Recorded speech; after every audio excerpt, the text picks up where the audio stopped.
On the 28th of June 1659, an army of over 100,000 Tsarist Russian soldiers gathered near Konotop.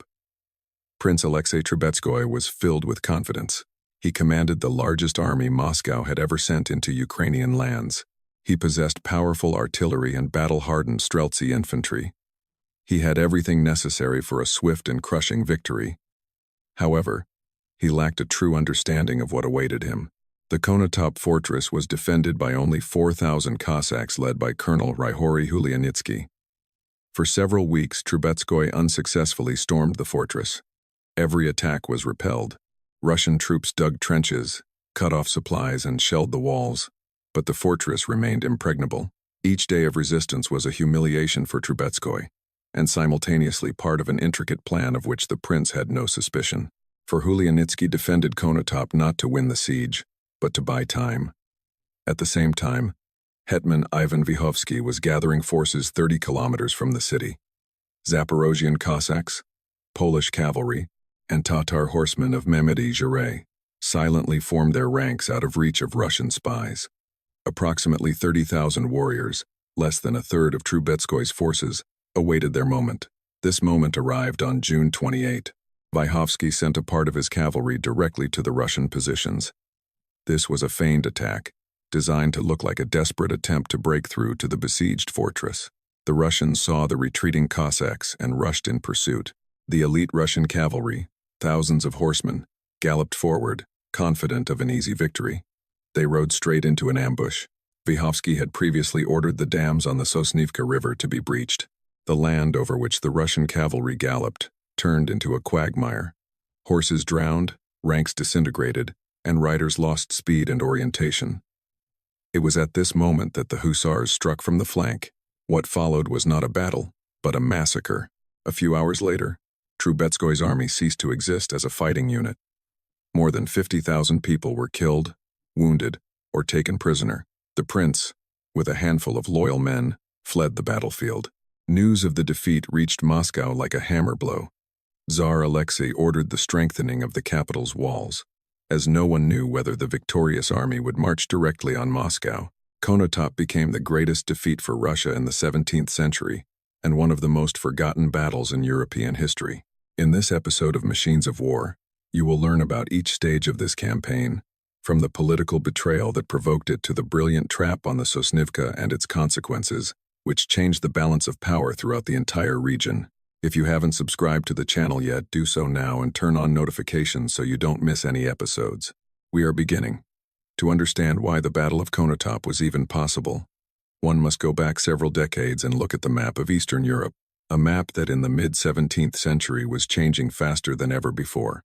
The Polish-Lithuanian Commonwealth at that time was one of the largest states on the continent. It stretched from the Baltic to the Ukrainian steppes, encompassing Polish, Lithuanian, Belarusian, and Ukrainian lands. On paper, it was a great power. In reality, it had been bleeding for years. The year 1648 brought one of the greatest uprisings in the region's history. Bohdan Khmelnytsky, hetman of the Zaporozhian Cossacks, raised a rebellion against the Polish-Lithuanian Commonwealth. He fought for the rights of the Cossacks, for their place in the state structure, for the recognition of their equal political force. The uprising claimed hundreds of thousands of lives. Entire regions of Ukraine were ablaze. The Polish-Lithuanian Commonwealth, which had dominated the region for decades, began to lose its position for the first time in many years. Khmelnytsky sought allies and turned to Moscow. In 1654, in Pereyaslav, Khmelnytsky signed an agreement with Tsar Alexei Romanov. According to this treaty, the Zaporozhian Cossacks recognized Moscow's suzerainty in exchange for military protection and the preservation of their rights. For Russia, this was a breakthrough. For the first time, Moscow gained formal influence over Ukraine, a land it had long considered its historical and religious heritage. But the Pereyaslav agreement was ambiguous from the outset. The Cossacks interpreted it as an alliance of equal partners. Moscow interpreted it as subordination. These two conflicting interpretations were destined to shed rivers of blood in the future. Meanwhile, the Polish-Lithuanian Commonwealth did not stand idly by. The 1650s became a time of catastrophes for it. In 1655, Sweden struck from the north. This was the deluge, which devastated the country. plundered cities, and almost led to the complete collapse of the state. At the same time, Russia, taking advantage of the Commonwealth's weakness, seized more and more lands in the east. Vilna fell. Smolensk came into Moscow's hands. The situation was critical, but the Polish-Lithuanian Commonwealth survived. Slowly, but with huge losses, bleeding, it pushed back the Swedes. In 1661, a peace treaty was concluded with the Russian Tsardom in Nemezha. However, this belonged to the future. In 1659, a destructive war with the Muscovite state raged in Ukraine for control of these lands. It was during this period that the situation in Ukraine began to change drastically for reasons Moscow did not foresee. Bohdan Khmelnytsky died in 1657, leaving behind a Cossackdom torn by internal strife. Who was to lead it further? Who would take the place of the new hetman? The struggle for Khmelnytsky's inheritance immediately divided the Cossacks into groups, each with its own idea of choosing an ally. In Moscow, it was hoped that after Khmelnytsky's death, Ukraine would remain loyal to the Tsar. But this was a mistaken assumption. The new hetman, Ivan Vyhovsky, had completely different ambitions and a different vision for Cossack independence. Vyhovsky observed how Moscow gradually strengthened its control over Ukrainian territories. He saw Russian officials arriving in Cossack cities. He saw how Russia interpreted the Pereyaslav Treaty not as a partnership, but as an act of subordination. And then he made a decision that shocked the entire region. In 1658, Vyhovsky signed the Treaty of Hadiak with the Polish-Lithuanian Commonwealth. According to this treaty, the Cossackdom was to become part of the Polish-Lithuanian Commonwealth as a third equal member, alongside the Polish Crown and the Grand Duchy of Lithuania. The Cossacks were guaranteed their rights, their own administration, and an army. Vyhovsky essentially detached himself from Moscow and returned under the protection of Warsaw. Moscow's reaction was swift and harsh. Tsar Alexei issued a decree on military intervention. An army, led by Prince Alexey Trubetskoy, was to enter Ukraine, suppress Vyhovsky's rebellion, and restore Moscow's control over the region. Trubetskoy set out with an army such as Ukraine had never seen. Over 100,000 soldiers, artillery, cavalry, infantry. Moscow was not going to negotiate. It intended to crush the resistance once and for all. On the path of this army lay Konotop. This fortress was neither the largest city in the region, nor the most important strategic point on the map, but it was on Trubetskoy's route, and its garrison decided to put up a fight. 4,000 Cossacks under the command of Colonel Hulyanitsky closed the gates and prepared for a siege. Trubetskoy was confident that it was a matter of days, that a handful of men behind the walls would not hold his army longer than a moment, that in a few weeks he would already be in the heart of Ukraine, and Vyhovsky would flee or surrender. He was wrong about everything, because what happened near Konotop between May and June 1659 was not a random battle. It was a carefully planned trap, and Trubetskoy stepped into it step by step, unaware. The army that confronted Trubetskoy near Konotop did not represent a homogeneous force. It was an alliance of three very different components, each with its own history, its own culture of warfare, and its own reason for being on this field. Understanding each of these elements is key to understanding why the battle ended as it did. The first pillar of this alliance was the Polish-Lithuanian Commonwealth, or more precisely, its crown army, which arrived in Ukraine under the command of Hetman Andrzej Potocki.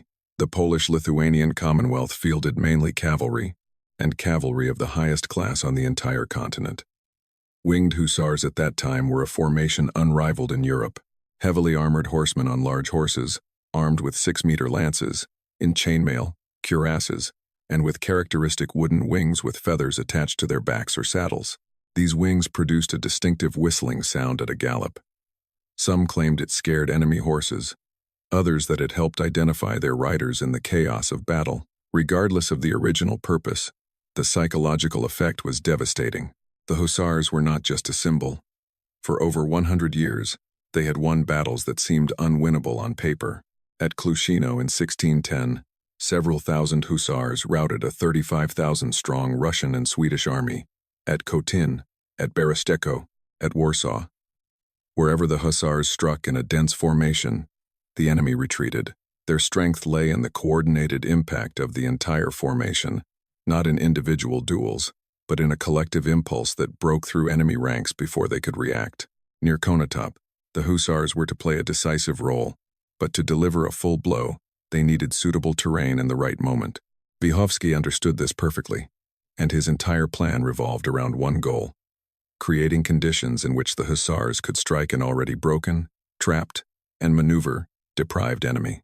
The second pillar of this alliance was the Zaporozhian Cossacks, under the direct command of Hetman Ivan Vyhovsky. The Cossacks were not a regular army in the European sense of the word. These warriors, grown out of the steppe tradition, were light, mobile units, masters of lightning maneuvers, ambushes, and unorthodox combat techniques. Their strength was not in heavy armor or dense formation, but in speed, deep knowledge of the terrain, and readiness to fight in any conditions. Under Vyhovsky's command were tens of thousands of Cossack cavalry and infantry. His soldiers were perfectly familiar with every ravine, every river, and every path of the Ukrainian steppes. This knowledge became one of the key advantages of the entire campaign. It was the Cossacks who indicated where dams could be destroyed to flood the land over which the Russian cavalry was to attack. It was the Cossack cavalry that carried out the false retreat that lured the Russians into the trap. Vyhovsky was as skilled a politician as he was a commander. The Treaty of Haidyak, which he concluded with the Polish-Lithuanian Commonwealth in 1658, was not an act of desperation. It was a conscious choice of a man who understood that Cossack independence would only be preserved within a broader alliance. Moscow offered protection, but at the same time gradually stripped autonomy. The Polish-Lithuanian Commonwealth, on the other hand, offered equal partnership, at least on paper. The third pillar of the alliance was the Tatar cavalry of the Crimean Tatar under the command of Mehmed Izhirai. The Crimean Tatars at that time were one of the most powerful and experienced cavalry formations in the entire region. Their roots went back to the Golden Horde, and for centuries they preserved the traditions of steppe horse warfare, which no one in the vicinity could match. The Crimean Khanate during that period was a formal vassal of the Ottoman Empire, but in practice pursued its own policy. The Tatars had their own reasons to fight against Moscow. The growing power of Russia threatened their influence in the steppes, their trade routes, and their traditional raids for captives, which were an important source of income. An alliance with Vyhovsky and the Polish-Lithuanian Commonwealth was beneficial for the Khanate. It weakened Russia and protected the Tatars' sphere of influence. Mehmed II Girai brought several tens of thousands of horsemen to Konotop. The Tatar cavalry was light, extremely fast, and perfectly suited for pursuit and encirclement. After the Hussars and Cossacks broke through the main Russian formations, it was the Tatars who were to pursue the fleeing. And it was at this stage of the battle that the Russians suffered the greatest losses. 3 forces, 3 different ways of waging war, 3 different motivations, but one common plan. Vyhovsky was the architect of the entire operation, and his genius lay in being able to combine these 3 elements into a single mechanism. The Hussars were to strike at the right moment and in the right place. The Cossacks were to prepare the trap and carry out the false retreat. The Tatars were to complete the encirclement and prevent anyone from escaping. Trubetskoy had 100 men, Vyhovsky had 30. But he had a plan, the terrain, and 3 different allies, each doing what they did best. Near Konotop, this proved sufficient. Alexey Nikitich Trubetskoy was not the kind of person Tsar Alexei Romanov sent on minor assignments. He was one of the most experienced and trusted military commanders in the entire Muscovite state. Descending from an ancient princely family, he served Moscow on battlefields and in politics. For many generations, he commanded troops during the Smolensk campaign and participated in negotiations with the Cossacks after the Pereyaslav Agreement. He knew Ukrainian realities better than most Russian commanders of his era. Sending him to Ukraine in 1659, the Tsar provided him with everything necessary for victory. The army that Trubetskoy brought to Konotop was the largest military force Moscow had ever directed to these lands. Historians speak of more than 100,000 men, although some researchers indicate slightly smaller figures, from 70,000 to 90,000 soldiers.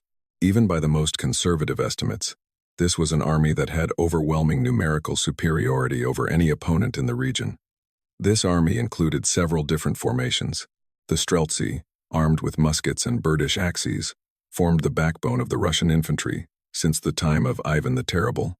They were a numerous and battle-hardened part of Trubetskoy's forces. They fought in dense formations. Their strength lay in volleys of fire and the ability to hold defensive positions, Alongside the Streltsy, Trubetskoy had Reiter's cavalry, a formation created on the model of Western European reiters, armed with pistols and sabers. Reiters were heavier and slower than the Tatar cavalry, but effective against infantry and in regular battles. They formed an important element of the Russian cavalry, though they could not compare to the hussars in striking power, nor to the Tatar horsemen in speed and mobility. Trubetskoy also had his own Tatar allies, detachments that Moscow attracted from the opposing Cossack faction. A number of Tatars associated with pro-Russian Cossack formations fought as part of the Tsarist army. This circumstance had not only military but also significant political importance, demonstrating the variability of regional alliances depending on current interests. Trubetskoy's artillery forces were numerous and well-equipped. It was the cannons that were assigned a key role in the siege of Konotop. Systematic shelling of the fortress walls, destruction of fortifications, and forcing the defenders to retreat. Trubetskoy counted on a rapid fall of the fortress before Vyhovsky could gather his troops. As a commander, Trubetskoy demonstrated competence and experience in conducting regular siege operations. He understood the principles of logistics for large armies, was able to coordinate various types of troops, and was capable of conducting lengthy operations in difficult terrain. However, his weakness, like the weakness of the entire campaign, was excessive self-confidence, stemming from overwhelming numerical superiority. Trubetskoy did not take the threat from Vyhovsky seriously, considering him a traitor who had abandoned the Tsar and was now trying to defend himself with a handful of Cossacks and Polish cavalry. He underestimated the determination of the Cossack hetman, the quality of the hussar units, and the potential role of the Crimean Tatars on the enemy side. Above all, he underestimated the peculiarities of the terrain on which the battle was to be fought. The siege of Konotop dragged on indefinitely. 4,000 defenders behind the walls repelled assault after assault. Artillery destroyed sections of the fortifications, but at night the defenders repaired the breaches. Streltsy approached the walls, but were thrown back. Trubetskoy increased the pressure, but the fortress held. Each day under the walls of Konotop eroded the morale of the huge army. Soldiers waited for the order to march, but instead were stuck at a seemingly impregnable small town. Supplying an army of over 100,000 men was a colossal logistical challenge. Each additional week of siege meant thousands of new sacks of grain, increased supplies of gunpowder and bullets, hundreds of dead horses. When Vyhovsky sent part of his cavalry in a feigned attack on Russian positions on June 28, Trubetskoy reacted exactly as the Cossack hetman had foreseen. He ordered the elite units of his cavalry to rush in pursuit. In the sight of the fleeing Cossacks, he saw a chance for a quick, spectacular victory, an opportunity to crush the enemy cavalry before it could unite with the main forces. Several thousand Russian horsemen rushed forward. Before them stretched terrain resembling an open steppe, ideal for attack and pursuit. They did not know that several hours earlier the Cossacks had breached the dams on the Sosnivka River, did not suspect that the ground under their horses' hooves was already thoroughly soaked with water, and did not guess that hussars awaited them behind the hills. Trubetskoy had essentially sent his cavalry to certain doom and could do nothing to stop the process. Ivan Vyhovsky was not initially an enemy of Moscow. For many years, he served the interests of the Cossackdom as the general scribe under Bohdan Khmelnytsky, who himself sought an alliance with the Tsar and signed the Pereyaslav Agreement. Vyhovsky was perfectly familiar with the documents, terms, and every article of this treaty. That is why he understood better than anyone how much Moscow distorted its true meaning. The Pereyaslav Agreement of 1654, according to Khmelnytsky's plan, was supposed to be a defensive alliance. The Cossacks received military protection from Moscow in exchange for symbolic recognition of the Tsar's suzerainty. They retained their laws, their administration, their hetman, their army of 60,000 registered Cossacks. Moscow was to be a guarantor, not an overlord. However, reality turned out differently. Already in the first years after the agreement, Russian officials began to appear in Cossack cities as representatives of Tsarist power. Moscow demanded detailed reports on income, troop composition, and contacts with foreign powers. Gradually, step by step, it tried to transform a formal alliance into actual subordination. The Cossack starshina, Cossack officers, elders, the officer and administrative layer of the Cossackdom, watched this process with increasing alarm. When Khmelnytsky died in 1657, Vyhovsky was elected hetman at the Cossack Council of Starshina. He was an educated man, knew Latin, and was knowledgeable in European diplomacy. He realized that the Cossacks faced a choice: either submit to the role of a Muscovite vassal or seek an alliance that would guarantee them real autonomy. Negotiations with the Polish-Lithuanian Commonwealth continued for years. They were not easy. On both sides, too many mutual grievances had accumulated, too many wounds after Khmelnytsky's uprising, too many burned cities and murdered families. The Polish nobility viewed the Cossacks with distrust, and the Cossacks viewed the Polish nobility with similar apprehension. But Vyhovsky was a realist. He well understood that the Polish-Lithuanian Commonwealth, weakened by the Swedish deluge and years of wars, needed the Cossacks no less than the Commonwealth was needed by them. Using this mutual dependence, he achieved the signing of the Hadiak Treaty in 1658.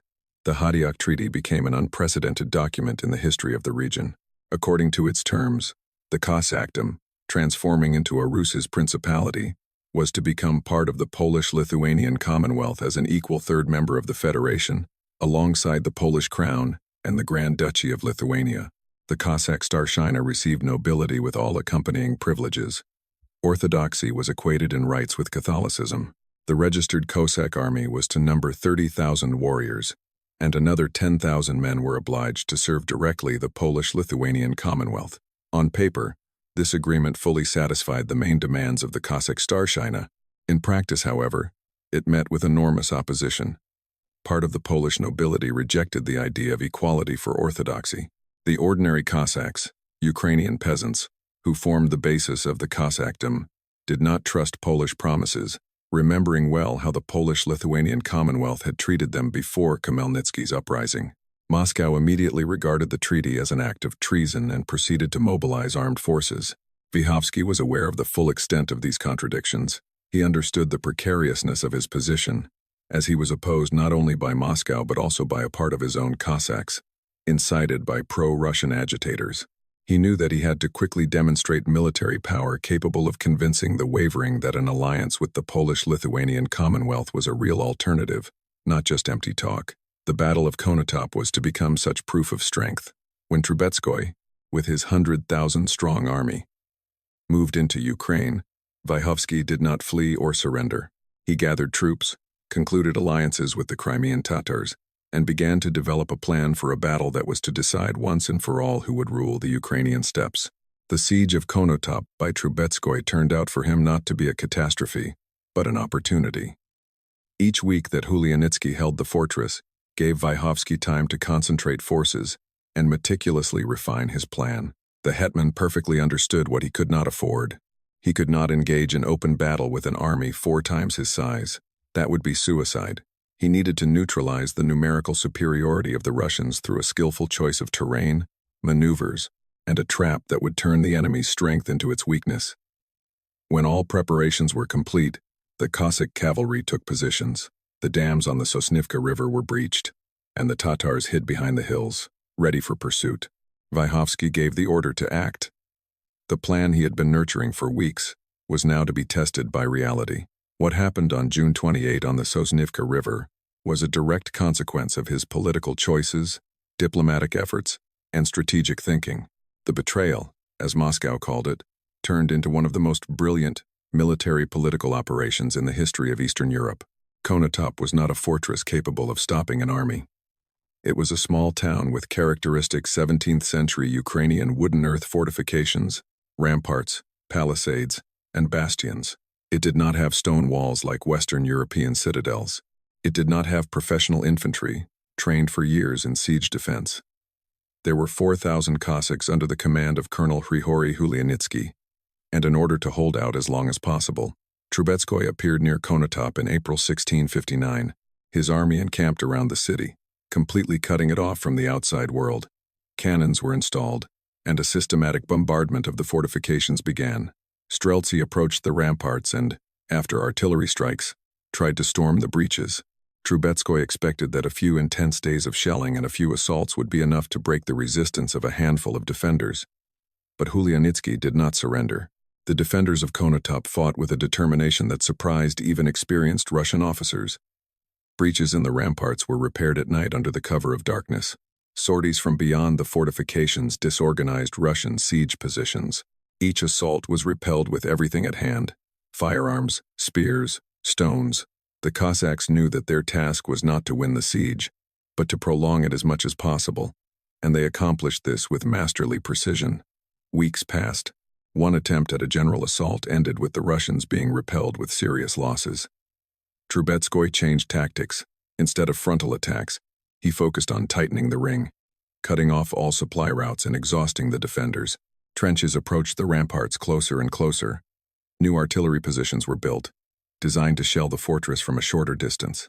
At the same time, several kilometers from Konotop, events were taking place about which Trubetskoy knew nothing. For several weeks, Vyhovsky had secretly concentrated troops in the forests and ravines northwest of the city. Cossack cavalry, in small groups avoiding encounters with Russian patrols, arrived by various routes. From the west, maintaining absolute silence, Polish hussars and heavily armed cavalry advanced at night. Simultaneously, from the south, the Tatars of Mehmed I invaded the Ukrainian steppes. Tens of thousands of horsemen moved with astonishing speed, accessible only to steppe cavalry. Russian reconnaissance completely failed. Trubetskoy sent patrols into the fields, but Vyhovsky carefully ensured that none of them returned with reliable information about the real strength of the Allied forces. The local population, mostly supporting Vyhovsky, did not betray the movement of his army. The Russian command operated in complete informational isolation. It knew about the presence of the hetman's forces somewhere nearby, but had no idea of their numbers, location, or plans. Meanwhile, Vyhovsky focused on preparing the key element of his plan: the battlefield. Several kilometers north of Konotop, the Sosnivka River flowed through a lowland. Its banks were marshy, even in normal conditions. It was typical Ukrainian steppe terrain, where spring snowmelt turned river valleys into vast floodplains. By June, the water level receded, but the soil remained soft, saturated with moisture. It was enough to breach a few dams and sluices to turn the Sosnivka Valley into a deadly trap for heavy cavalry. At night, the Cossacks worked, destroying earth dams on small tributaries. Water slowly seeped into the soil, turning the seemingly firm steppe into a viscous quagmire that swallowed horses' legs up to their knees. From the surface, the area looked completely ordinary: grass, steppe, valley. No Russian scout riding 100 meters away would have noticed anything suspicious. The trap was ready. On June 28, Vyhovsky activated the first stage of his plan: a detachment of Cossack cavalry, numbering several thousand horsemen, advanced directly to the Russian positions from Vyhovsky's camp. This was not a full-fledged attack with the aim of breaking through, but a provocation to lure them into pursuit. The Cossacks, striking at the Russian positions, engaging in a brief fight, and inflicting some losses, began to slowly retreat, simulating a failed attack and a forced retreat. Trubetskoy, seeing the fleeing Cossack cavalry, saw an opportunity in this.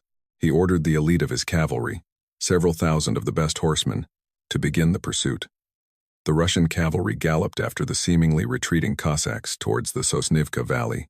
In the camp near Konotop, there was confidence that the pursuit would end in a swift defeat of the Cossack detachment and a return with prisoners. No one expected what happened in the following minutes. When the Russian cavalry plunged into the Sosnivka Valley, the horses began to sink in the mud. The momentum of the attack immediately disappeared. The riders tried to maintain formation, but the ground did not allow for any maneuvers. Thousands of horses and men crowded into the marshy valley, deprived of any possibility to fight effectively. Retreat was extremely difficult. Those behind continued to push forward, not yet knowing what was happening at the head of the column.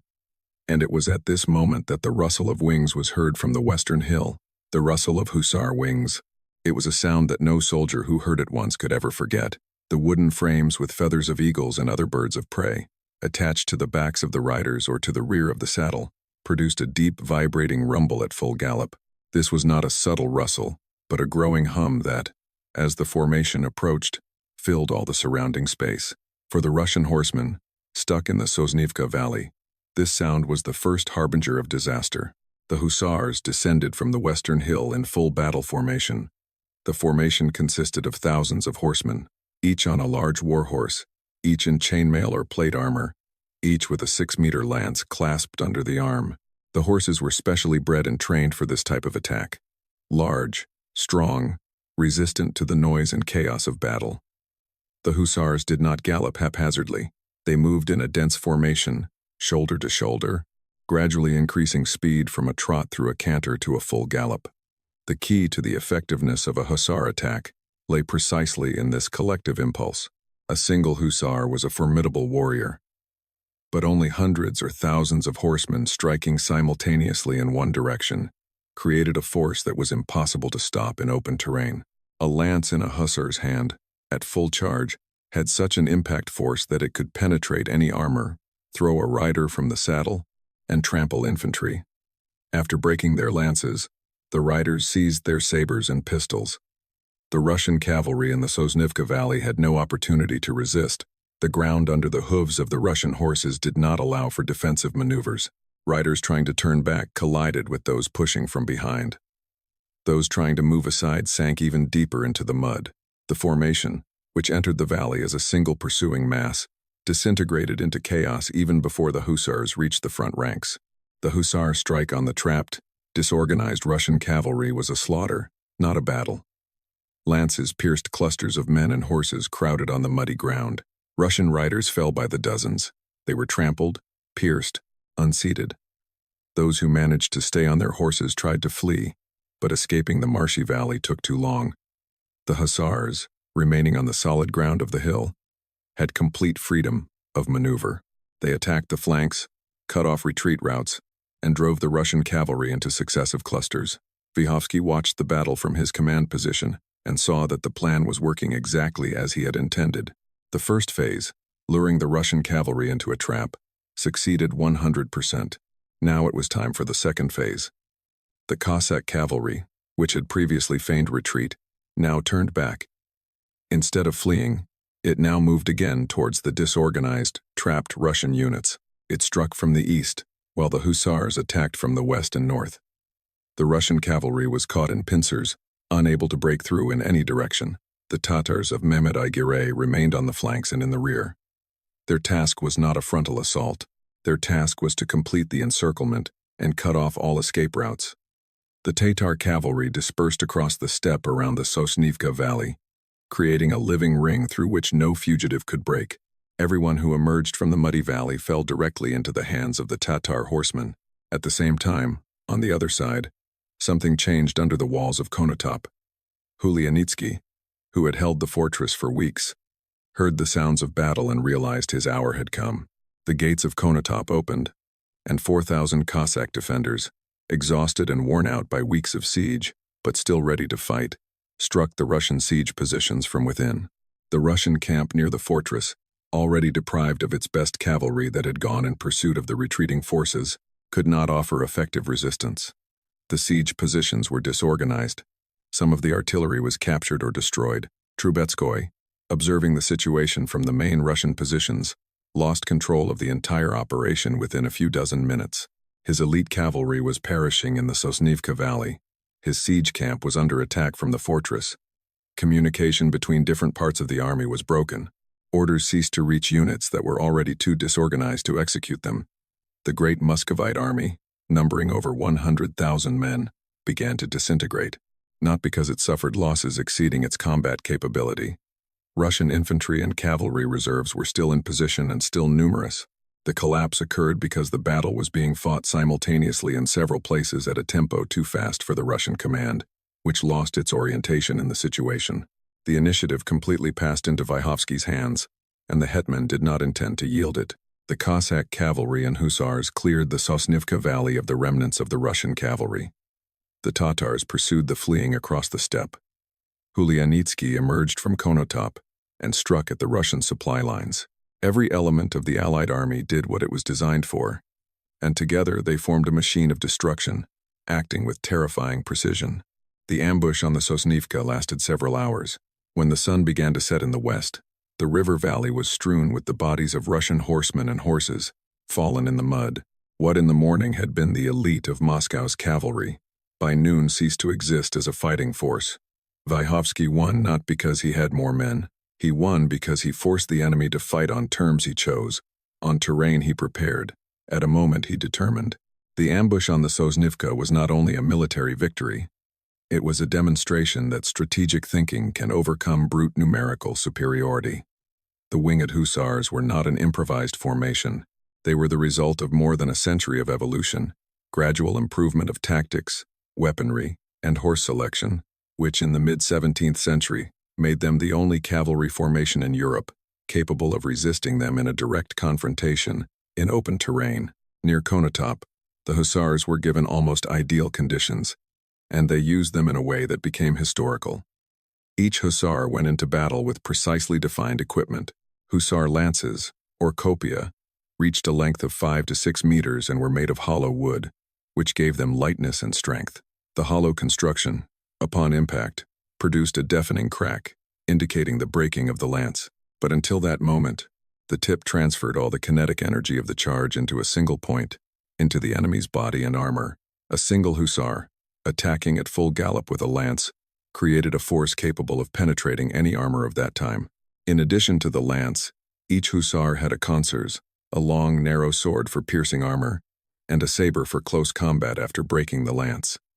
Some riders additionally carried pistols, although for the Winged Hussars, firearms were only auxiliary, not the primary means of combat. Their victories were based on striking power, not firepower. Hussar armor represented an optimal combination of protection and mobility.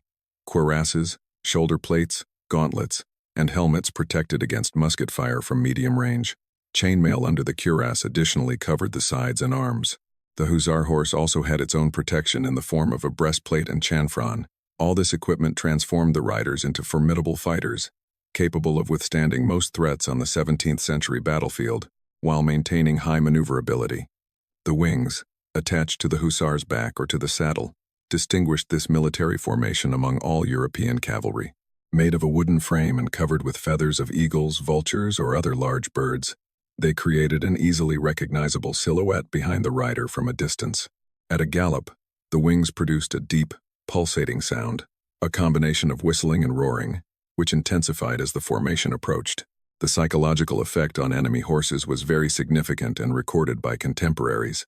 Many war horses, unaccustomed to such a sound, panicked and refused to obey their riders at the decisive moment.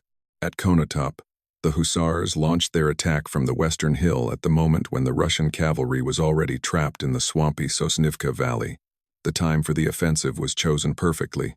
Vyhovsky waited until the maximum possible number of Russian horsemen had entered terrain from which they could not retreat, and only then gave the order to attack. The Hussar formation unfolded on the hilltops in a long line. Commanders checked the ranks, ensuring that each rider was in his place, and the lances were lowered into combat position. The horses, feeling the tension and hearing the commands, snorted and pawed the ground. Then the order came. The Hussars moved first at a trot, maintaining formation. The riders evened out distances, then transitioned to a canter. The horses gained speed.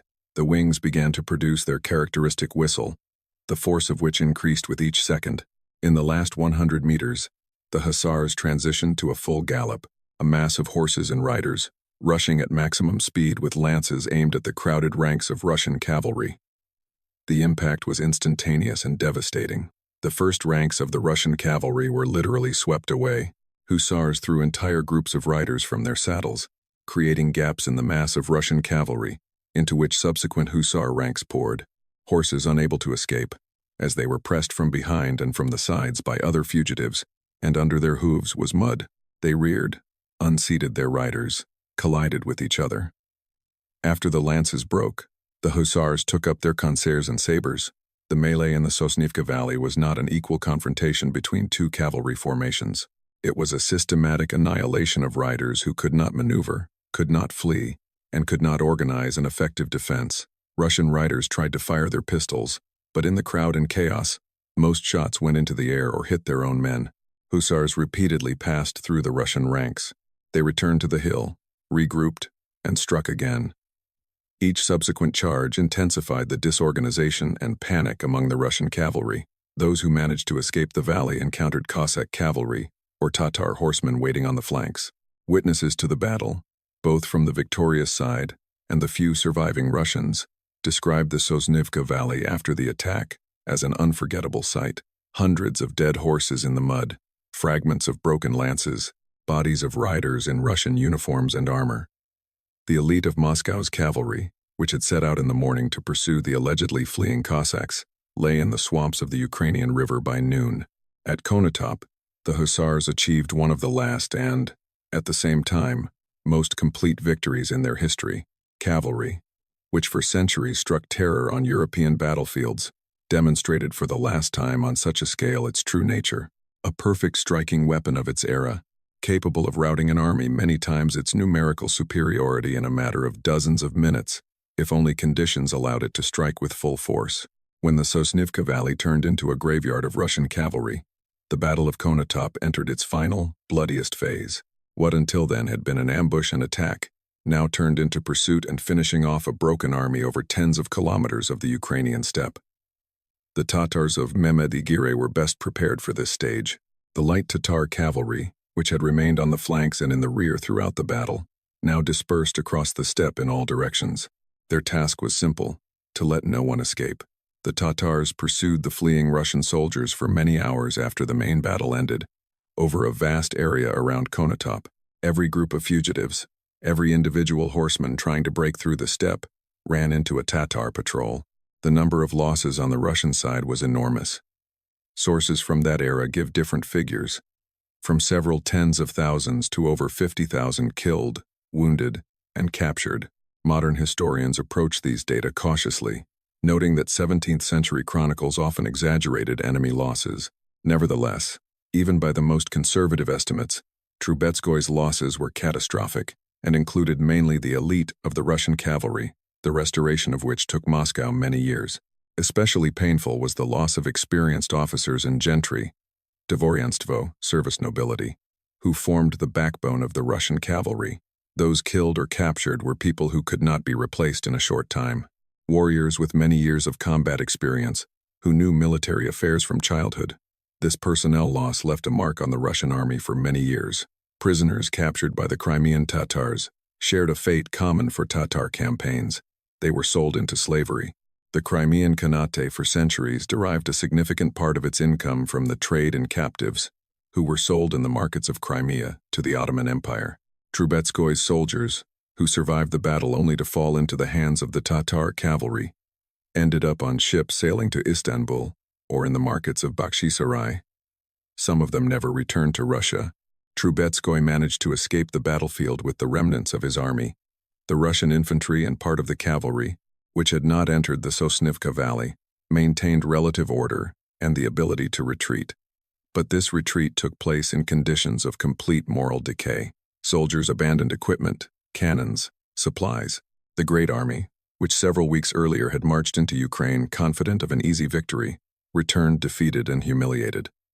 Vyhovsky did not pursue Trubetskoy deeply. He had reasons for that. His own forces, despite the victory, were exhausted by weeks of campaigning. The Tatars of Mehmed Igire, having had their fill of loot and captives, were not interested in further costly operations without guarantees of further benefits. And above all, Vyhovsky knew that military victory now needed to be converted into a political result. The battlefield was won. Now the real game began. Under the walls of Konotop lay the remnants of the largest army Moscow had ever sent to Ukraine. The siege artillery that Trubetskoy brought to breach the fortress partly fell into Hulyanitsky's hands during the defenders' sally. The Russian camps were plundered. Documents, banners, equipment, everything became the spoils of the victors. Among all the losses suffered by Russia at Konotop, one had as much symbolic as military significance. Among the killed and captured was a significant part of the so-called children of boyars from the central provinces of Russia, the petty service nobility that formed not only the core of the cavalry, but also the basis of the local administration of the Tsardom. Their death or captivity created voids in Russian society that were felt for a whole generation.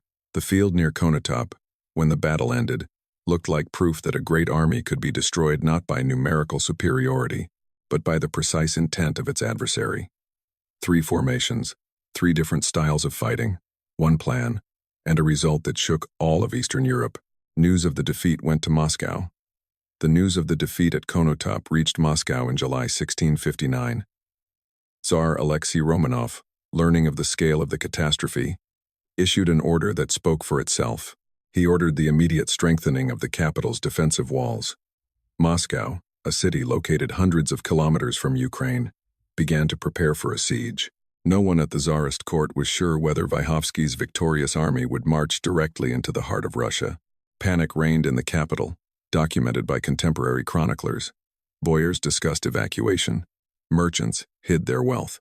The population of Moscow, hearing of the rout of the largest army of the Tsardom, reacted with horror, because for ordinary inhabitants, Cossacks and Tatars were enemies, the memory of whose raids was passed down from generation to generation. The specter of Tatar cavalry at the walls of Moscow was what Russian society deeply and instinctively feared. Tsar Alexei Romanov sent messengers in all directions with orders to mobilize new forces. Provincial governors were instructed to raise additional detachments. The service nobility from the central provinces of Russia was called into the army. Moscow tried to form a new army in the shortest possible time, to replace the one destroyed at Konotop, but the restoration of the cavalry elite, whose loss was suffered in the Sosnivka Valley, was a process that could not be accomplished in a few months. Trubetskoy, who returned to Moscow with the remnants of his forces, did not suffer direct consequences of the defeat in the form of loss of office or punishment. The culture of the Russian court of that period rarely punished commanders for field failures, especially when the defeat was so devastating that blame could hardly be placed on one person. Trubetskoy remained in Tsarist service, but his reputation as a commander was permanently undermined. He never again commanded an army on the battlefield. Vyhovsky, meanwhile, was at the peak of his political and military career. The victory at Konotop brought him immense prestige, both in the eyes of his Polish allies and a part of the Cossack Starshina. It seemed that the Hadiak Treaty had a real chance of being implemented, that a new Polish-Lithuanian Commonwealth of three nations, including the Cossackdom, could become a reality. But political reality was cruel and changed faster than the results of battles. A significant portion of ordinary Cossacks and Ukrainian peasantry did not share Vyhovsky's vision. The Hadiak Treaty was a document created in the interests of the Cossack Starshina, officers, administration, and more affluent layers of the Cossackdom. For the ordinary Cossack peasant, returning under the wing of the Polish-Lithuanian Commonwealth meant the risk of returning to serfdom, which was one of the main causes of Khmelnytsky's uprising. Moscow skillfully fueled these fears, sending agitators and promising to preserve Cossack rights and freedoms under the Tsarist scepter. In the autumn of 1659, a rebellion broke out against Vyhovsky. At the head of the opposition stood Yuri Khmelnytsky, Bohdan's son, young and indecisive, bearing a name that for ordinary Cossacks was a symbol of the struggle for freedom. Vyhovsky, despite the military triumph of several months prior, could not maintain the unity of the Cossackdom. In 1659, he was forced to lay down the hetman's bulava and leave Ukraine. The victory at Konotop, which could have changed the course of history for the entire region, was not used politically. The Polish-Lithuanian Commonwealth, exhausted by years of wars, could not send enough forces to Ukraine to stabilize the situation. The Crimean Tatars, having had their fill of loot from the campaign, were not going to continue costly operations without guarantees of further benefits, and Vyhovsky, without Cossack unity, was just one of many contenders for the hetman's bulava. Moscow, despite the panic and real losses, managed to survive the crisis. New armies were mobilized. Yuri Khmelnytsky, the new hetman, already in 1660 signed a new version of the Pereyaslav Treaty with Russia, significantly more restrictive of Cossack autonomy than the 1654 treaty. Ukraine returned under Moscow's suzerainty.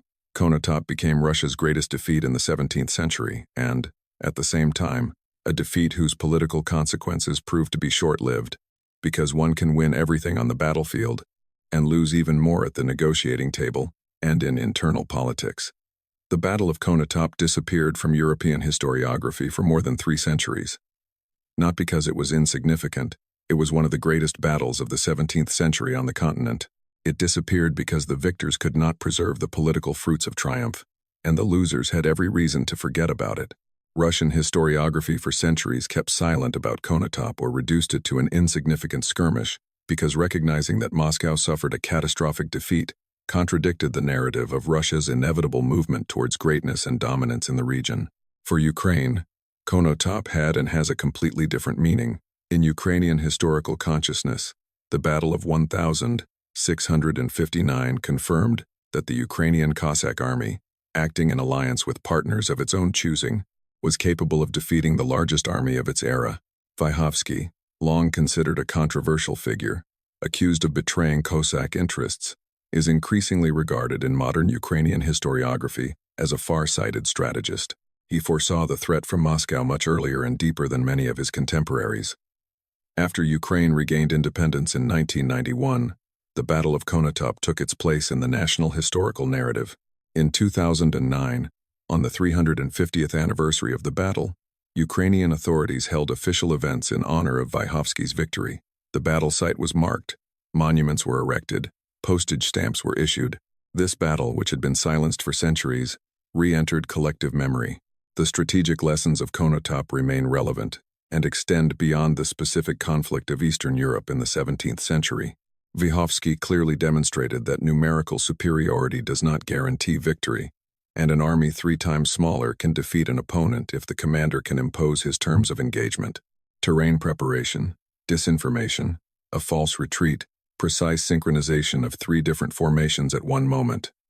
Each of these elements was known and applied before.